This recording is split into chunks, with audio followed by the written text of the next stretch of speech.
buildings, structures, machines, or equipment either destroyed or damaged.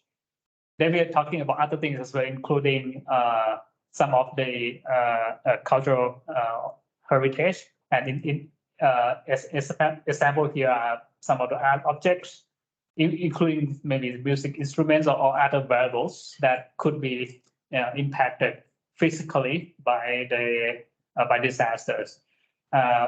We should also think about the impact that is actually imposed on natural resources, land, soil, agricultural land, forests, livestock, fish stocks, fresh water, or other natural resources. I know that this area might not be immediately thought of after the aftermath of disaster, but to understand the extent to which disaster actually impose the loss to the economy, I think this is something we might want to consider as well. That's why it's part of the table as a recommendation of list of statistics to be considered. Then we talk about some of the goods and services, the inventories, the stockpiles of your produce or your products, and also some of the impact to agriculture. We will have a deep dive into disaster impact to agricultural sector for the next TWG. But this time around, this is maybe the high level summary of this information. Then we have a whole list of so-called critical infrastructures. I'm not going to read all of them, but again, disaster impacts every sector. And when it comes to critical infrastructure, these are those places that you actually really need them to be secured for any disaster rescue operation. So this is so important that we also capture the impact to critical infrastructure. And as I mentioned earlier, in terms of the impact to cultural heritage, so we also need to understand that impact in this intangible aspect of the country. In terms of the physical unit, will be very straightforward. In terms of, for example, a number of churches or statues or temples destroyed or damaged. What would be quite challenging is the next table on E1b on how we would value them, considering that these are culturally important to the country. So that's something that we need to discuss as well. So that's, and I'm not going to show the table E1b because it's actually the same structure except that the unit is in monetary value. So before I give the floor to, I think what we are all here waiting is to hear from Bangladesh and Malaysia. But before I give the floor to both countries, any questions or concerns from our members?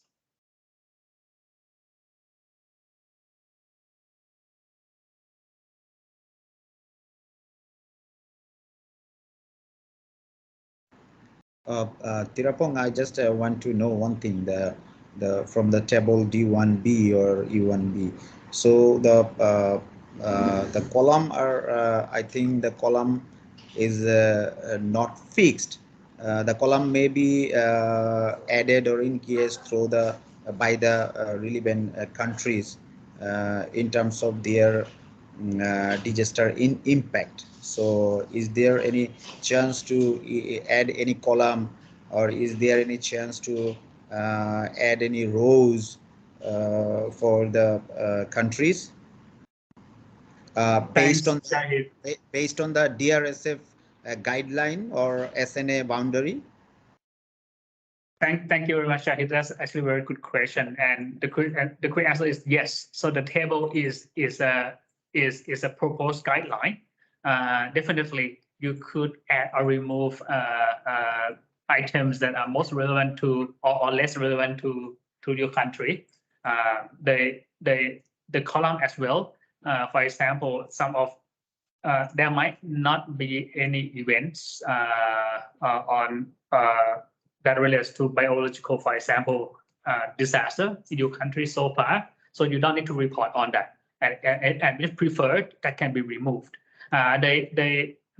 This table has been designed in such a way that if all countries follow the general structure with some adjustment to match country context, then the final resulting statistics from the table will be comparable. So I think in terms of making sure that when we talk about geophysical hazards, we are talking about the same thing.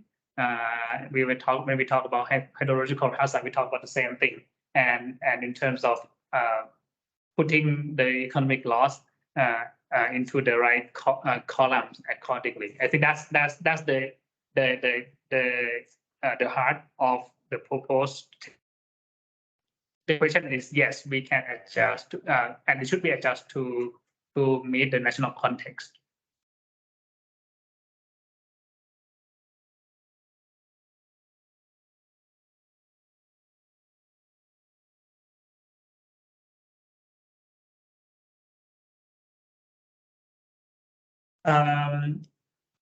Right. So, any other questions from our members?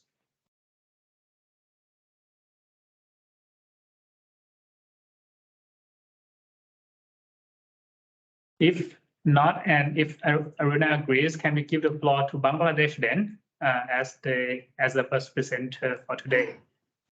Of course, if there is no any questions without any delay, I would be happy to listen Bangladesh and Malaysia.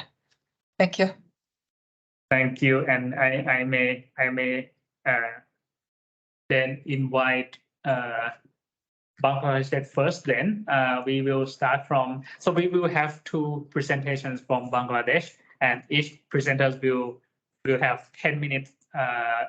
10 minutes for the presentation.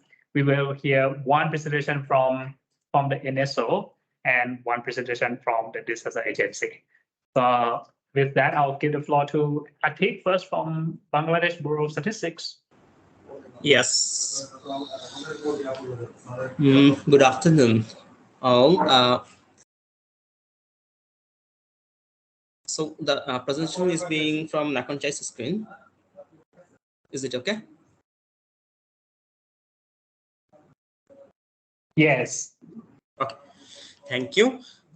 This is Atik SB Sattar, Senior Assistant Secretary to the Statistics and Informatics Division from the Government of Bangladesh, welcoming all of this technical working group, 22nd meeting of technical working group. And today, as Tirapong has explained well, the two tables is being discussed here, and we from Bangladesh side are sharing our experiences, what we have produced as Bangladesh Disaster Related Statistics 2021. So there are numbers of items that may not be matched with the tables or with the standard, and there are some items in the table 2 that we have not produced yet, but we are trying to insert them. So today actually we are seeing the production of the Bangladesh Disaster Related Statistics 2021, its scope, its objectives, and its findings.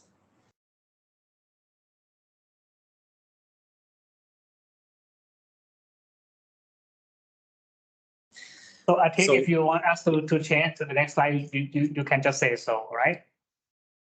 Yeah, it's okay. The presentation is being controlled from Pierpat's computer. Okay, so I have no problem. Okay, I will say him. Say hard to change the slide.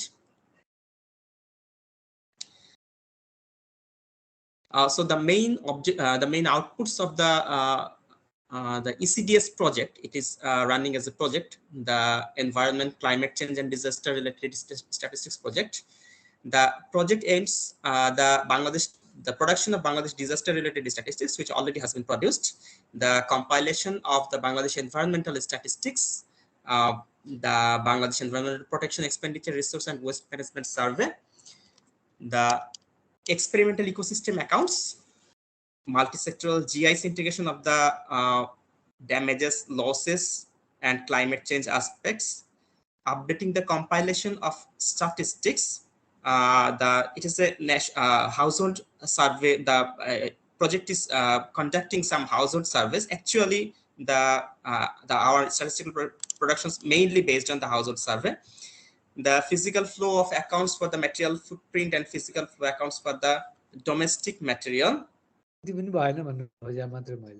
And the development of time series environmental spreadsheets for international reporting following the global environmental template deployed by UNSD. Please, next slide.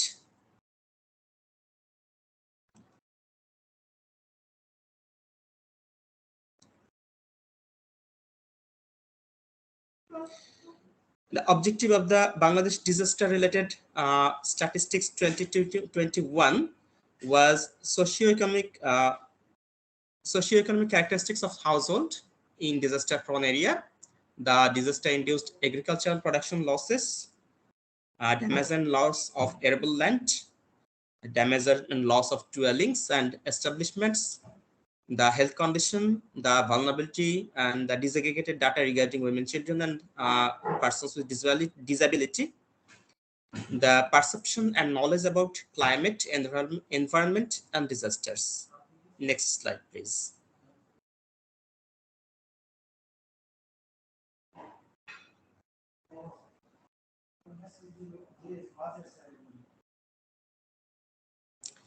Yes, the sampling frame of the survey was developed in 2 stages sampling frame with Kish allocation formula.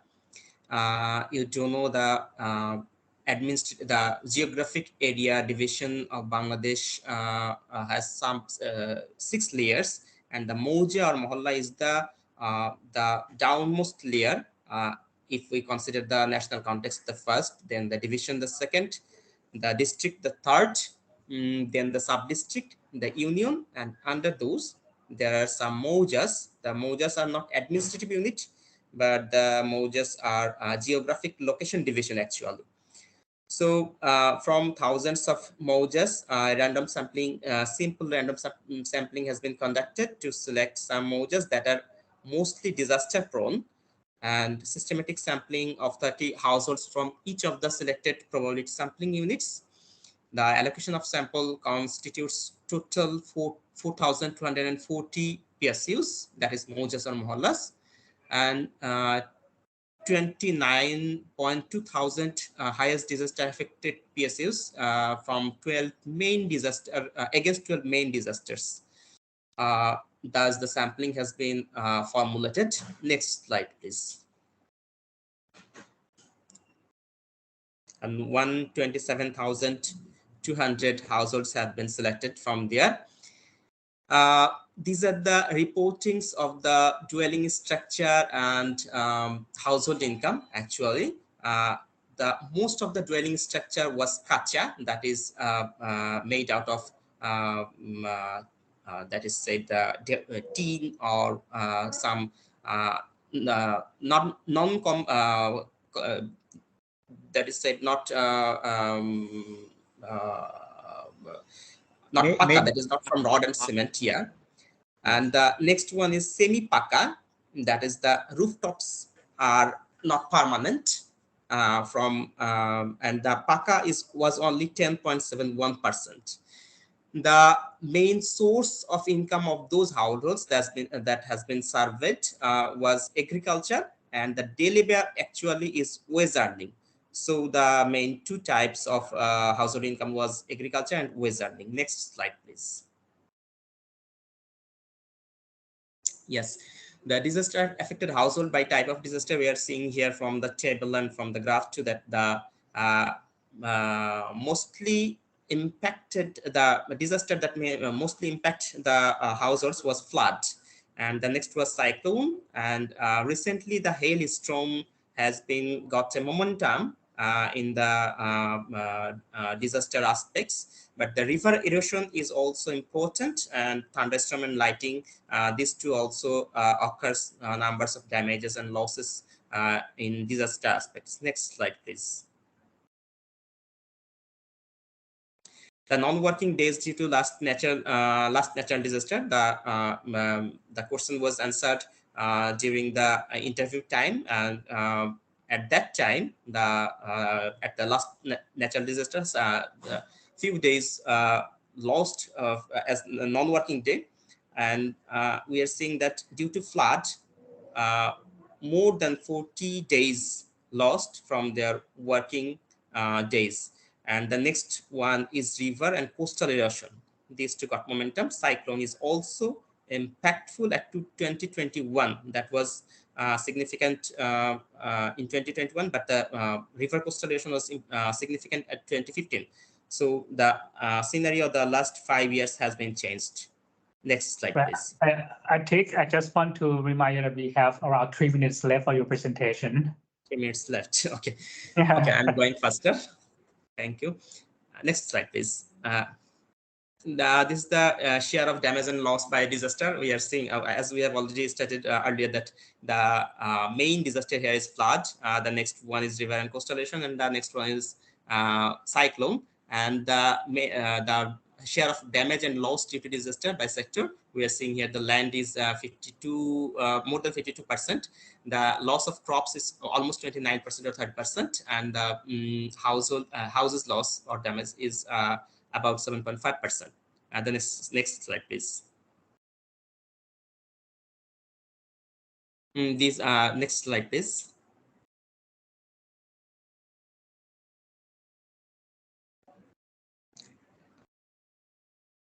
Yes, the damage of land, including reduced valuation by type of disaster. Here is also, we are seeing that the damage of land by disaster, including reduced valuation. The flood is accounting 400,000, more than 400,000 damage acres, 400,000 acres of land damages, and the river and coastal erosion accounts 300,000 acres of land damages, and then the most significant is waterlogging. Next slide, please.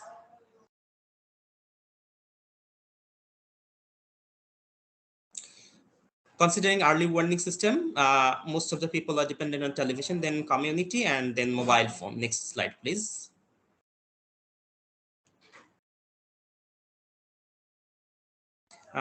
Regarding the receiving of financial support from organizations, government is helping more than 70% households, and there are other entities too are supporting the households that are being affected by disaster. Please, next slide.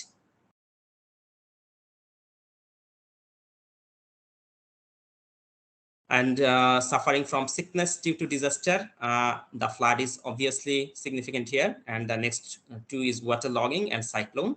The next slide, please.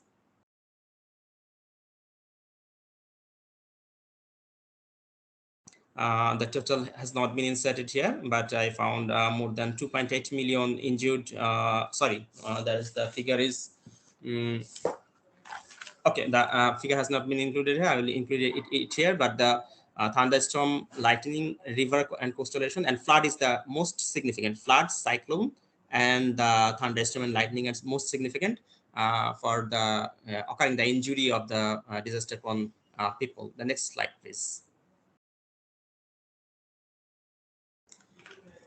And the main diseases has been listed here as the diarrhea and cold cough. The next slide, please. Due to supply of drinking water. And this slide has listing the treatment criteria.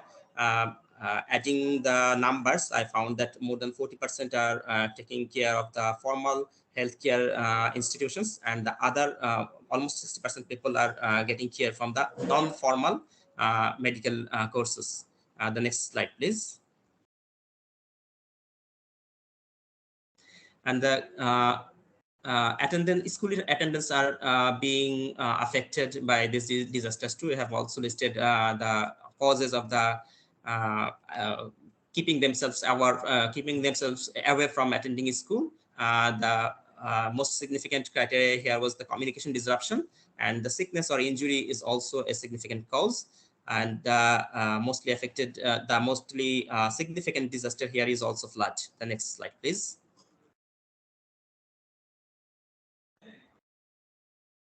Here we have addressed the vulnerability assessment based on quantile income group, and we found the lower 20% population of the country are mostly accounted for the damage and loss of the disasters, and it accounts 97.7%. And the top 20% of the population is affected 10%. That is the 10% or the 90% of their assets and are being hampered or being damaged by the disasters. The next slide, please. Yeah, I think you might want to wrap up a bit.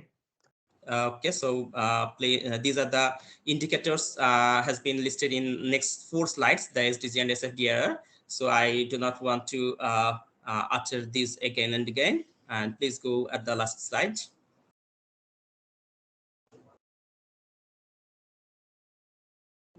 And these are the indicators got from the SDG and SFDR indicators that has been listed here.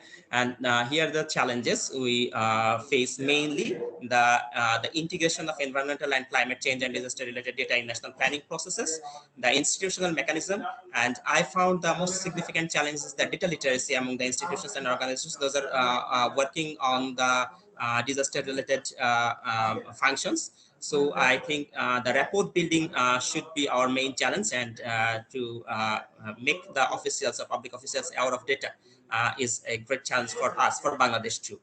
I thank you all for enjoying this presentation, and if you have any questions and comments, I would like to address, and my colleague Jahid Bhai is also here to assist me too. Thank you. Yeah, thank you very much, Teek. So I'll open up the floor first for any questions from our member. So feel free to raise your hands if you have any questions.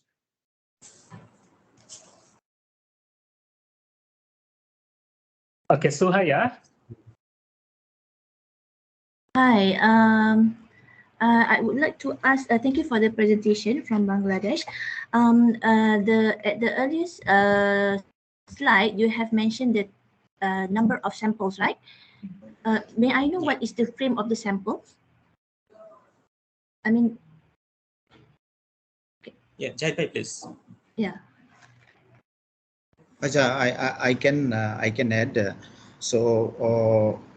Basically, already Mr. Atik has already mentioned that the MOJA, that is the lowest administrative geographical boundary. It is not administrative unit, but it is the geographical administrative boundary, lowest geographical demarcation in the country. So in Bangladesh, we have around 70,000 MOJAs.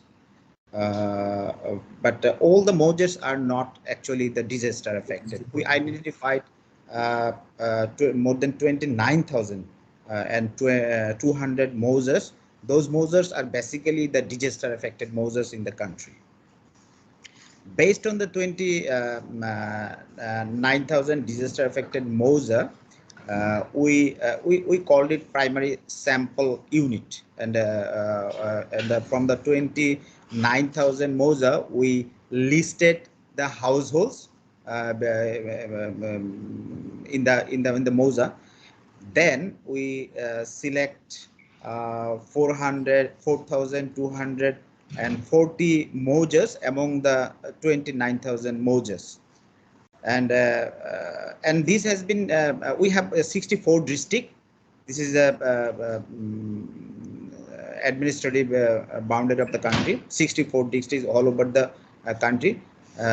So these selected 4,240 MOJA, and in urban area we called it Mohalla, but when it called in rural area we called it MOJA. Then we distributed these 4,000 MOJAs among the 64 districts by following the quiche allocation distribution. And then from each MOJA, we select 30 households from simple SRS method. So more than 127,000 households is covered in this survey. Yeah, thanks, Jahid. I think we have another hand raised. Kazi. Yes, good afternoon. My name is Kaji Shaidur Rahman. I'm working for even resident coordinator office at Bangladesh. So sorry. Hello. Yeah, we can hear you. Yes, I see some noise from the other way. So okay, now okay. One of the things I see something that after 5 years we are going to the community and have a sample survey and come up with a figure that is not disaggregated by the geographical location. It's an overall figure. So how the guidance of the DRSF and the way we are doing the survey and come up with the figure, how is it the distance from the DSRF said something that how we can use the departmental data to come up with something on the national statistics and not to the based on the community perception after 5 years. That need to be a little bit reflected something on that, because it's very difficult is facing we are here to using that data in any of the risk index and other thing, to use that data even in the cash package development from the humanitarian response, preparedness. We are not able to use that data basically. It's just simply a figures and something. So a little bit reflect on that, how we could improve something on the based on the framework we agreed on the DSRF framework, how we can improve those disaster statistics loss from the basically capitalizing the departmental information. And if we can improve that something, there is a huge wastage of, because of the in Bangladesh most of the operational decision and resource allocation based on the departmental data, but when we do the statistics, national statistics, that is quite different. So that I see something that we need to be reduce some gap with that that discussion. That is the hindering to the Sendai framework reporting. If you look at the table you show and look at that how the survey have been done, how we put that information in that table, because that's the global table. We have to put it into that information, otherwise it will not be shown in the global level. So that my concern is basically. Thank you. Yeah, thanks, Kazi. And I maybe I hope that might be clarified a bit by the next presentation from disaster management ministry from Bangladesh. But your concern actually quite resonance to question that Ricky actually posed as well in the chat. But before we get into that, maybe we can hear from our representative from from the Ministry of Disaster Management in Bangladesh, Tanvir. Thank you. Thank you. What Mr. Kaji has mentioned here is a very much valid point, because as a National Disaster Management Agency, we mostly use departmental data. And besides that, for long-term planning, we always use the data provided by BBS, Bangladesh Bureau of Statistics. In that case, we have found that when we made preparedness plan, and we made a rehabilitation and shock responsive program. In that case, we actually use the BDRS data, and when the response program and emergency operation going on during disaster, which is most important for this purpose, we use our departmental data through which I will show you in my presentation. So in that case, there is a gap which need to be minimized in an emergency basis, so that the progress according to the global standard we can achieve. Thanks, and maybe I think this is a good time if I can invite you to present that information from the ministry point of view. Yeah, I can start. Yes, thank you. Are you able to share your screen, or would you like us to? You can operate from there. That will be helpful for me.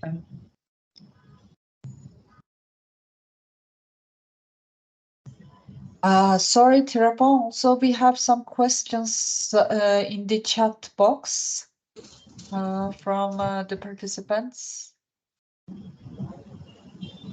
Yes, that's one. I think. Thank you, Aruna. That's one question from Rike, and I can read it around while we are preparing for the presentation. What data gaps do you think could be addressed through additional or better use of admin data?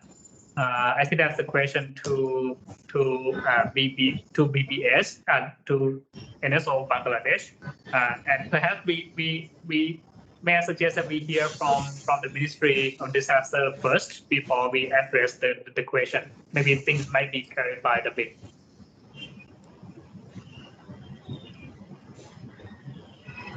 So Tan here, if you are ready.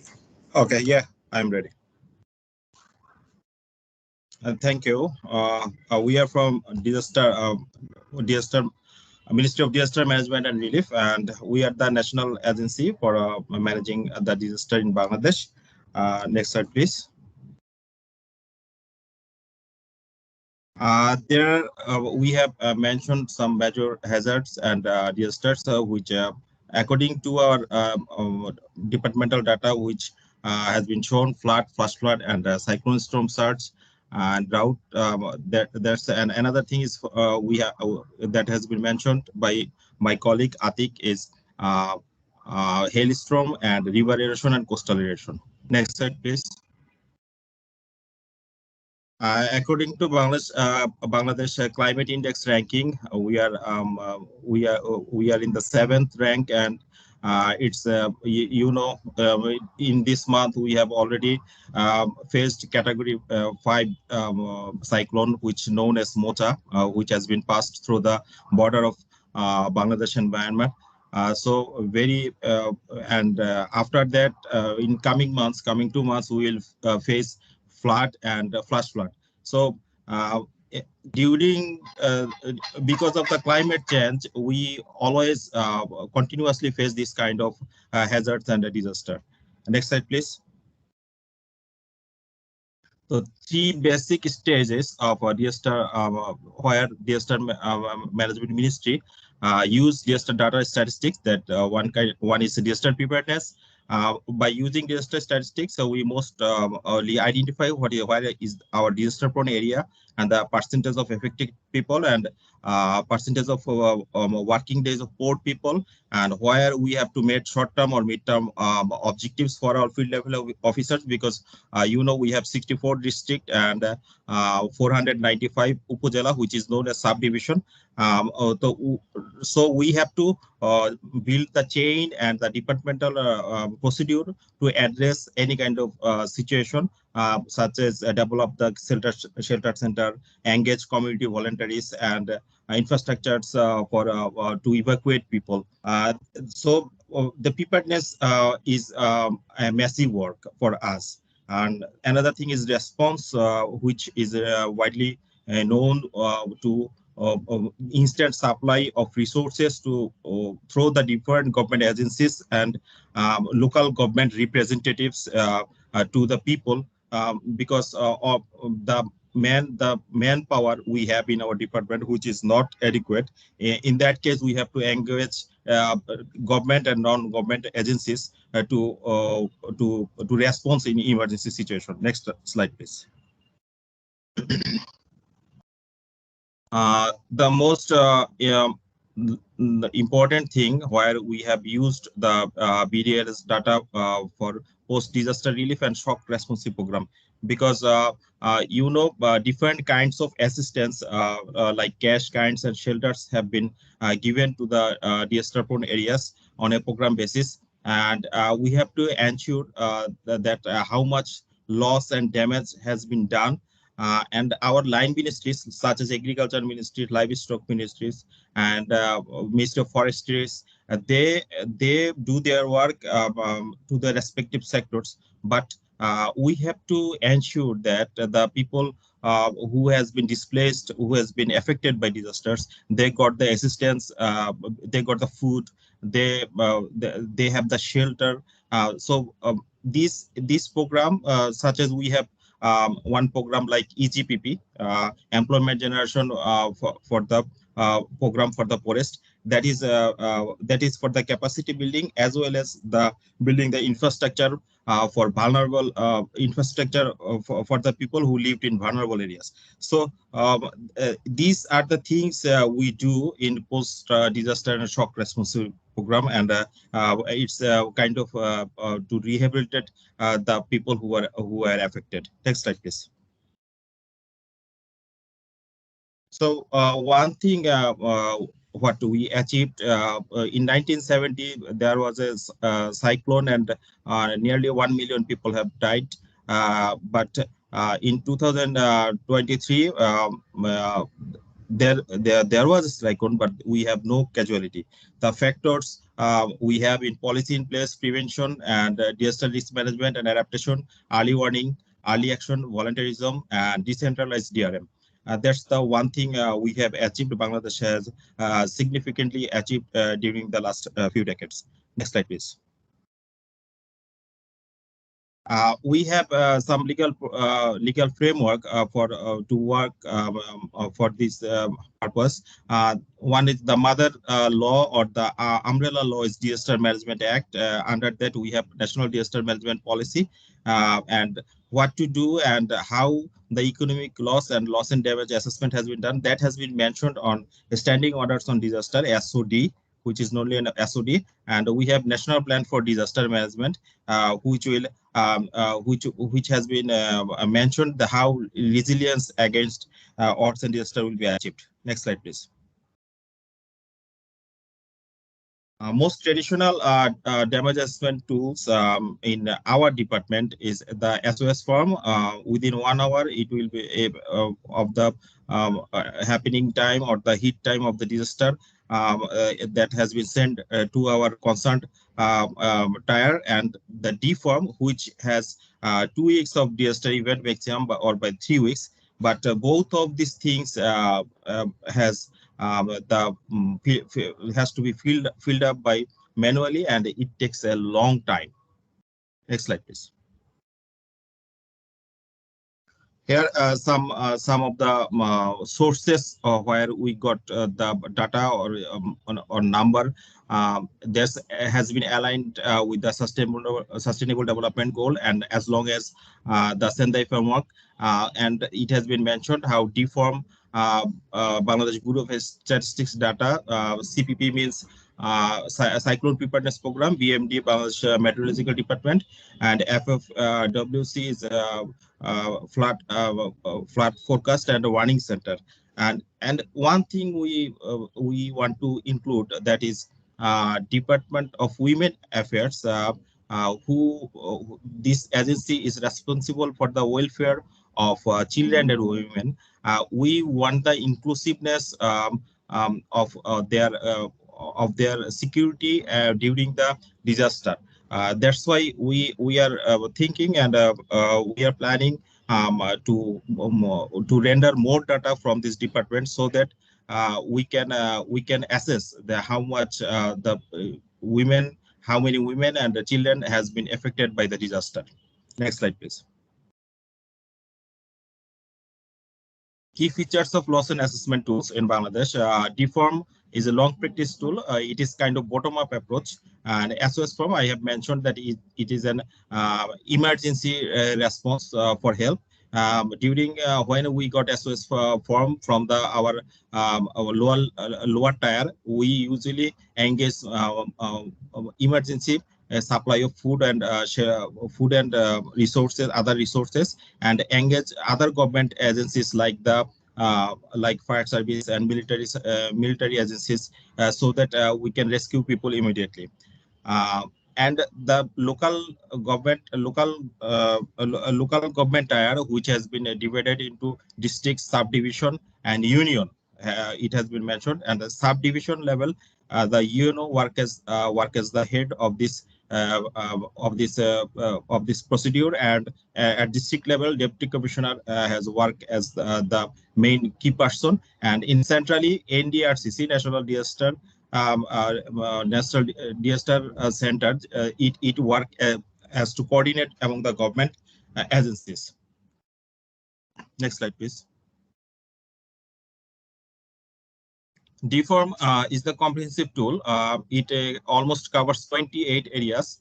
It affected areas ranked as intensity, affected population, sex, age, persons with disability.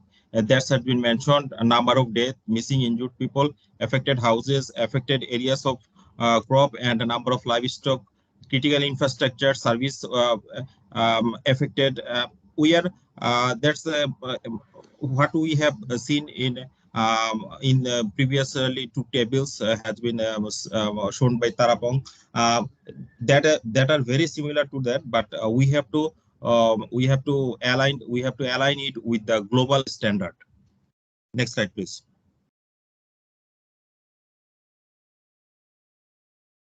That is the format of DFORM. It is almost near about 6 to 7 pages, and we constructed it in such a way that that has been filled up manually. That's why it takes times. Next slide, please.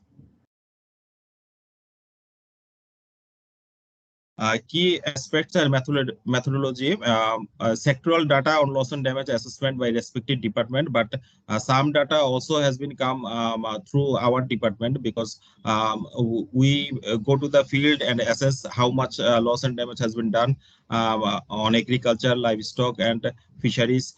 So there sometimes there is a mismatch with their data, but initially the actual figure has been given by us. And local level data mainly given by the Union Disaster Management Committee. It is mentioned, I have already said that, that damage information converted into economic loss, and at that point, the economic loss, the conversion, we have no baseline, or we have no baseline unit price, that how we will assess it converted into currency. So there is a gap that we have seen in our departmental data. Next slide, please.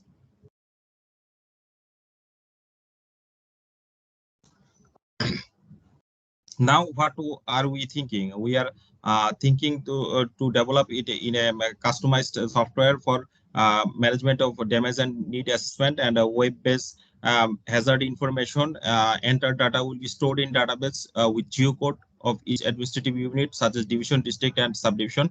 And user interface forms developed with integrated data validation system, picture uploading option, where it has been seen physically or not.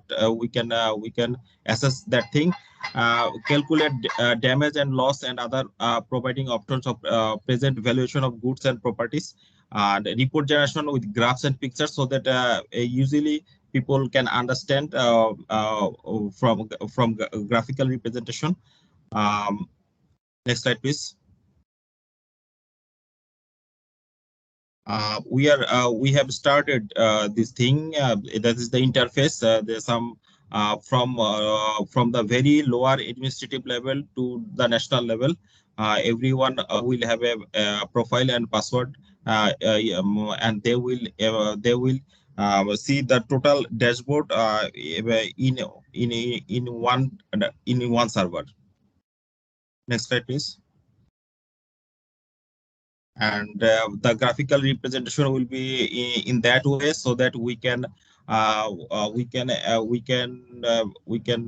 identify the affected area with the geocode, and we can supply and ensure the resources immediately. Next slide, please. And another thing, the national level validation, the sectoral damage data and economic loss represent to interministerial disaster management committee for validation. That's our departmental data. I think we can do more work with the Bureau of BBS in that case, so that the departmental data can be validated from the very root level with the help of BBS, and with the framework of what the ESCAP has suggesting us. The sector also present the short, medium, and long-term recovery and rehabilitation plan, and from their interministerial meeting that gives us decision and policy for recovery, and the recovery has the integrated plan and resource for each for the community resilience. The capacity building on loss assessment is important areas that we need to be addressed. Next slide, please. Thank you. That's all from the Ministry of Disaster Management and Relief. That's excellent, Tanvir. Thank you very much. And I actually saw another question from Kazi asking about what DRSF mentioned about doing the sample survey to collect loss and damage. I guess is that first of all, the DRSF does not recommend any data collection methods, more on the methodological guidance and structure of reporting statistics that would be useful for disaster risk management and planning. When it comes to how we get the data, I think what Tanvir also hinted at us in terms of linking with the user's need, right? And if we have the clear user needs in mind, the data would come from different sources. Some of the needs can be more maybe better responded by using administrative data. Some might be helpful to have once in a while conducting a survey, but this really depends on the user needs. So I think that may be my quick reflection on that. We may have time, maybe it's just for one question to Tanvir. And Tanvir, I think you will be coming to the forum next week. I think we will have a lot more time for the discussion. Yeah. So any question to Tanvir at this point? Yeah, if not, we're going to hear from Malaysia. Again, the main purpose of this series of DRSF table reviews is not to put forward any strong proposal on how to do things, rather to understand current country practices on how they actually do things to improve statistical information related to disaster-related statistics. And I think the issue about economic loss and damage is actually very challenging if you think about it, how to value and if, for example, in the last slide that Tanvir mentioned, so how do we make sure that we could provide this information more on a regular basis because you need information and the different ways of calculating damage and losses as well. But yeah, having said that, we can hear from Malaysia.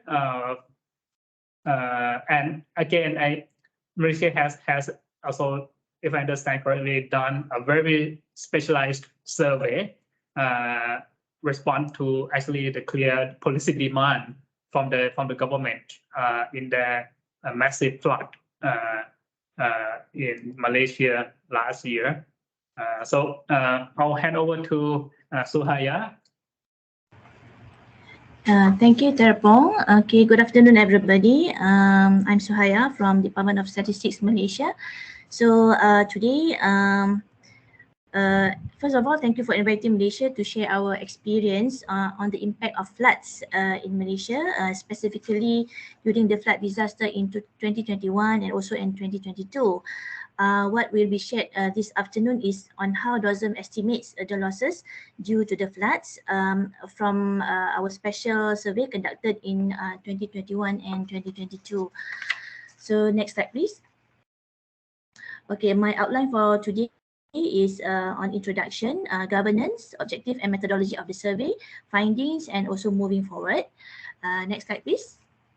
Next slide, please. Thank you.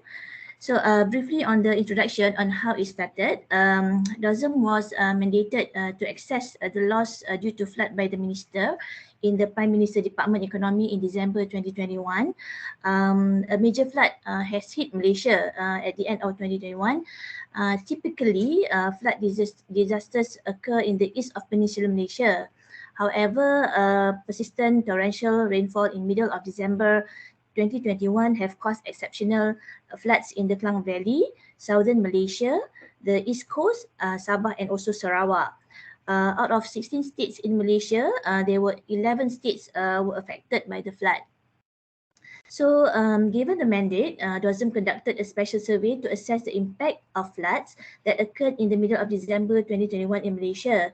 The first report, which was special report on impact of floods in Malaysia 2021, was released in January 2022 based on the survey conducted in 2021, and this survey is carried out for the following years.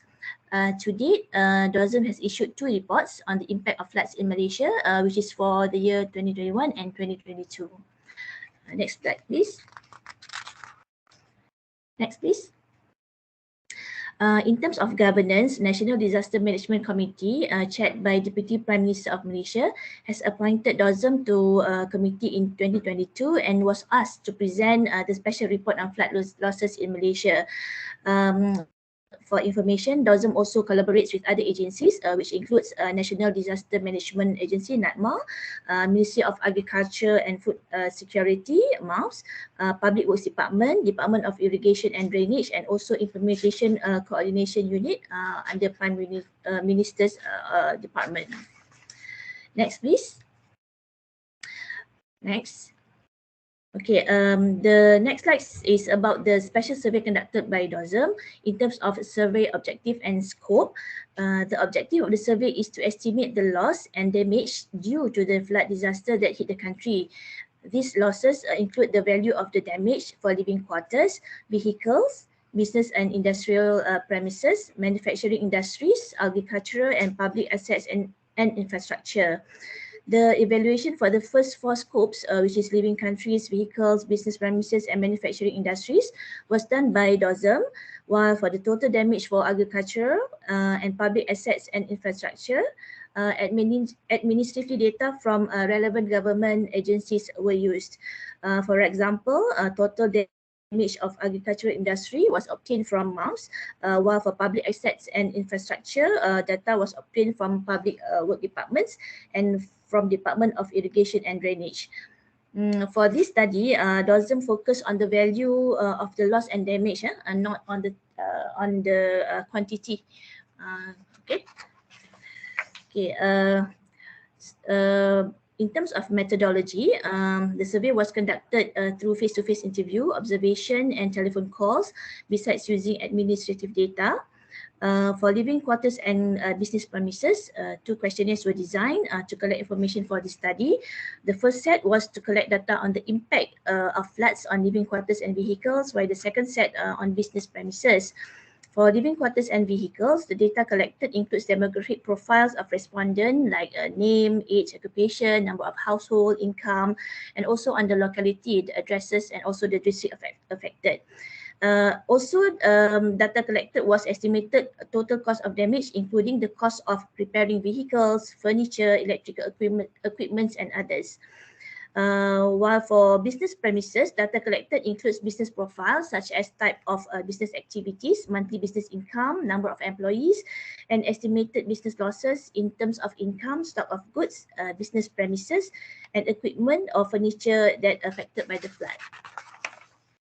The study period for our first survey was from November 2021 to 7 January 2022, and the second survey was from 8 January to December 2022. The data collection is conducted by DOSM state officers in the affected localities after the flood disaster occurred, usually around 2 or 3 weeks after the incident. DOSM also use administrative data from relevant agencies, as I mentioned earlier. So the data include a number of victims in temporary relocation center from National Disaster Management Agencies, and also from newspaper reports based on report in the newspaper on the amount of loss in certain area reported by other parties like local authorities or individuals. Okay, next slide, please. Okay, in terms of definition of losses, based on data collected by DOSM, for living quarters, it includes the cost of structural damage to living quarters, properties such as furniture, electrical appliances, and others. For vehicles, it refers to cost of vehicle repairs.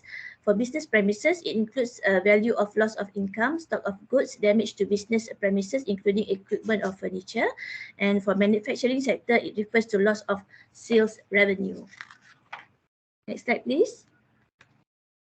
For data collected by other agencies, for example, from a public works department and Department of Irrigation and Drainage, losses on infrastructure and public assets refer to road and slope repair costs, drainage, ditching, roads and bridges, sewers, shorelines, riverbanks, pump houses, and hydrological stations. While from Ministry of Agriculture, it refers to assessment of agri-food losses by agencies based on land area, types of crops and livestock, crop period, age of livestock, and damage to fishing boats, nets, and engines. Okay, next slide, please. So I'll go to the findings. It's just main highlights of the findings for 2021 and 2022. As I mentioned earlier, DRSF has produced 2 reports on the impact of floods in Malaysia, which were for both years. The first report was to evaluate the effects of floods that hit country from end of 2021 to early 2022, while the 2022 report was to evaluate the effects of flood that occurred from January 8 to December 31st, 2022. Based on the findings, the amount of loss and the number of living quarters, vehicles, and business premises affected by floods in 2022 was lower than 2021. However, the number of states and districts experiencing floods was higher in 2022. Next slide, please. Okay, a comparison of flood losses in Malaysia for both years. In 2022, overall losses due to floods were in RM 622.4 million, which equivalent to 0.03% as against nominal GDP. As compared to 2021, the amount was lower, which in 2021, the loss was 6.1 billion, which equivalent to 0.4% as against GDP. In terms of percentage of loss, the highest percentage were recorded by infrastructure, 37.4% in 2022, while in 2021 it recorded 32.7%, followed by living quarters, 25.3% in 2022 and 26.5% in 2021. Agriculture showed higher percentage of losses in 2022 as compared to 2021, while vehicles recorded lower percentage of losses in 2022 as compared to 2021. Next slide, please. For total loss by category, value of loss for public assets and infrastructure recorded 232.7 million in 2022 as compared to 2 billion in 2021. Living quarters amounted to 157.4 million as compared to 1.6 billion in 2021. Agriculture sector 154.5 million 2022 as compared to 90.6 million in 2021. For business premises, RM 50.3 million in 2022 as compared to 5.8 million in 2021. Vehicles 18.8 million as compared to 982.8 million in 2021, and manufacturing sector 8.7 million as compared to 891.4 million in 2021. Next slide, please. In terms of units for flood disasters, the number of as 2022 and as compared to 2021, there were 14 out of 16 states affected by floods in 2022. Additional 2 states compared to 12 in 2021, while number of districts affected was 88 districts in 2022 as compared to 66 districts in 2021. Next slide, please. So moving forward, we are actually going to produce our next report for the impact of floods in Malaysia 2023 next year on 23rd February 2024. I think that's all for Malaysia. Thank you. Thank you very much, Suhaya. I actually have, as I listened through, I have 2 questions pop in my mind. If you don't mind me, I can ask these 2 questions first. One is, I believe the disaster agency in Malaysia, NEDMA, was also involved in the process. So I'm just wondering how they were involved in the process, considering that they may also collect some relevant information for this flood impacts, and this is clearly the mandate from the Prime Minister's office, and wondering how the information has been used by the government.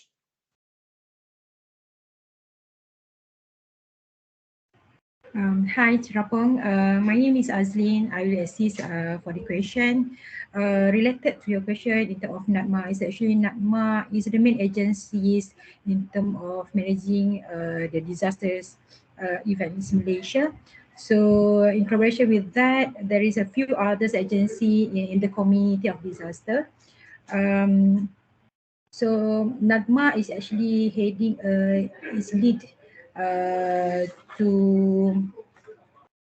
is actually responsible to coordinate and implementing disaster management activities in Malaysia. So on that, DOSM is actually assist in terms of compiling and then reporting the total losses affected by floods in Malaysia. Right, thank you. And maybe the second question on how the government use this survey information, because it seems to be, yeah, we have seen the survey report for 2021, 22, and you are preparing for another one for February 2023. So if you could give us a sense of how the government actually use this information in the country. Basically, the data published and compiled by DOSM is actually used in terms of implementing or developing the policies in controlling the disaster in Malaysia. So, with regards of the committee we check of our Deputy Prime Minister, I believe these figures or this statistic being solidly used in terms of policy making. Thank you. So, so I would open up the floor for any questions that our participants may have.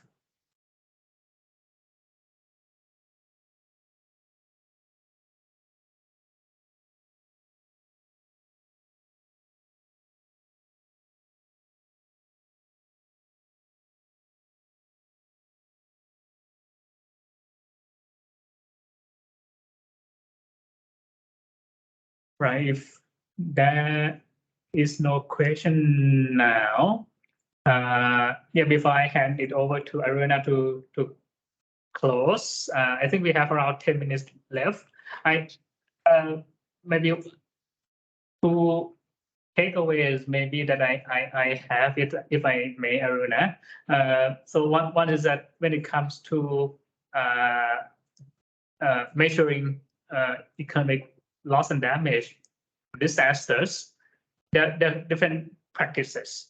Like we can clearly see from Bangladesh and Malaysia that one practice is to conduct a survey. For Malaysia is a direct mandate from the Prime Minister's office, and seems to be ongoing kind of exercise, particularly for the flood disaster, because it's happening a lot in Malaysia, and the same information may have several data sources, and that we can clearly see also from Bangladesh that disaster management agency and also have some similar information, and that may also respond to different kind of user needs. I hope in terms of what kind of information would be helpful for the government. Then we definitely there's a big issue that we haven't really touched upon a lot, and I'm afraid that we don't have a lot of time now. Is in terms of how we are going to come up with a standard approach, so to say, in terms of varying economic loss and damage, so that data are comparable across countries. So we know that we have to report this figure to the Sendai. SCG indicator also have the same information requested by all countries. And this is one of the topic that we are going to talk about in the forum next week. Go deep into the detail on how to come up with maybe some recommendations, let's say, on how country could go about measuring economic loss in monetary terms. And that for any of you who would be interested in learning, you can also join from the, I think we sent out the link to the forum virtual participation. Please do join in, and then I think that kind of two key takeaways that I have combined it into one. I see some maybe question or comment from the chat from Kansa. Maybe if Kansa, would you like to come in and say a few words? Hi, everyone, and good morning from the UK. It was just a very, very quick comment. As though last year I came to this group and I presented around the disaster-related statistics pilot project that we're undertaking. We're now actually in the final stages, and what we're trying to do is actually come with some or build consensus over the recommendations. So there are two ways we're doing this. One is that we have a survey, which I've just put the link in, that everybody's free to complete and do forward it on to other colleagues as well, because we would love to get a variety of views in terms of what recommendations are important that we can commit to. At the moment, we have something like 40 odd recommendations, but obviously that's not helpful to people. What we want is the top 5 ideas of what it is that we want to take forward. But also next week, as part of the DRS, as part of Expert Forum next week, we're going to be running a workshop doing a similar exercise. But for those of you who can't attend, please do complete the survey, because we would love to have your views, and we will publish them later this year and hopefully come back to this group and present that to you all. But thank you very much in advance for your support. Thanks. Thank you very much, Kansao, and we'll look forward to seeing you soon in Bangkok. So maybe just maybe last word from me. So if particularly on this economic loss issue, if next week, if you would like to know what prices you should actually use in valuing economic loss in, let's say, agriculture sector, housing and critical infrastructure, if you want to know how to deal with economic loss in sudden onset and slow onset disasters, or if you want to unpack how different agencies in the country could collaborate better in coming up with this standardized or agreed upon information on economic loss estimates for the government planning and their budgeting purposes. Please tune in next week forum. I think, and information will be on the forum's website. And then I would, in terms of the participation, I think today the link to registration is on the website. The deadline is today, if I'm not mistaken. So would really much welcome everyone to tune in. Right, and I know that we should talk about the next set of tables and volunteers. I'm not sure if we have time, but I'll go back to Aruna first. And so I'm sure you have a lot of reflections. Thank you, Therapon, for this excellent presentation, also for this great moderation. And then also I would like to thank our presenters for their rich presentations. And then also thank you, Kanza, for your inputs regarding the survey and then also the events during this expert forum, which will be held next week. So it says that we have only 5 minutes. So as you know that we have these technical working group meetings once in 2 months. So I really look forward to having you in July, if I mistakenly counted it. So please feel free if you would like to voluntarily to participate that these disaster-related statistical framework tables to participate in this process. Please feel free to contact with Tirapong or ESCAP other colleagues. And also, I highly encourage you to register this third expert forum for producers and users of disaster-related statistics, which will happen next week by online. And then hopefully many people can participate in person. And then I would like to wish you a success for that expert forum. And then if time allows, Tirapong, you can ask the countries if they are willing to participate this table review session voluntarily. Thank you very much. Thanks. Maybe just for everyone to have a think about. So the next two tables will be on statistics related to disruption of basic services from disaster and direct material impacts to the agriculture sector.